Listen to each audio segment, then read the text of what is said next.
I'm going to set kind of a timer or a limit on this. I'm going to allow myself to fully experience it, but I'm going to set some guardrails around it or some limits around it so it doesn't permeate into the rest of my life, into all areas, right? And I think that's really the key.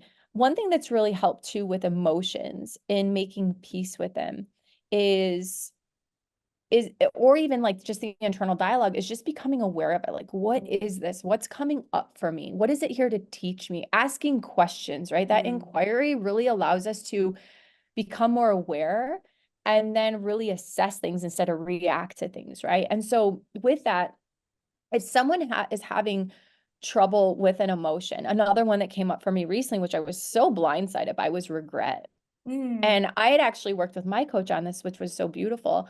And I'm so grateful for that session. It will forever change me. And that's the power of a coach, right? And we realized that I had a fear of regret. And I'm like, well, no, I don't. She's like, do you have any regrets? I'm like, no, I don't regret anything. Like I did live like fully. I go after it. And she was like, interesting. That's And something I would like, say. so yeah. So here's the key. What the truth is, if I have no regrets, in what way am I avoiding regrets? I was like, I avoid, and I actually had said that I avoid regrets completely. And so like, I'm going to go full tilt. This is, if we get one life, you know, Yeah. let's go for it. And so with that, she was like, the practice here. So this is what I want to share with people too that are listening, is that if you do struggle with certain emotions or you have this difficulty expressing them, start small.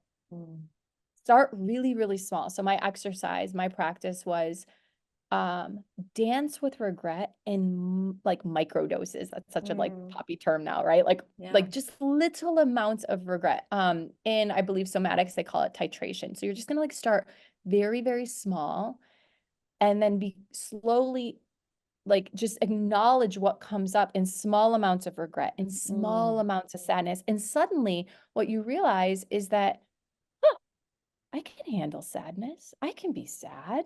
And then eventually you can invite more of it, not like to experience more regret, not to experience more sadness. That's not what we're trying to manifest. But what we're trying to do is just to acknowledge that we can feel that emotion. We don't need to run for that emotion. We don't need to avoid that emotion. But we do that by starting small, because if it's too big, then our nervous system shuts down, right? And we go back to our old ways. So we have to start really small. And so it would be, oh, if you want a piece of chocolate and you don't have it, or you regret not ordering dessert or whatever it was, I don't know, whatever it is, where you intentionally do something that would evoke potentially a small feeling of regret or a small feeling of sadness, right? I don't know how to evoke sadness, honestly, but just minding the small amounts of sadness or whatever that feeling is in your life, and then noticing what comes up, how you feel, and that you are actually safe and you Yeah. are okay and you can do that, and working through it. And how do you then move on, right? So yeah, that's been really helpful too.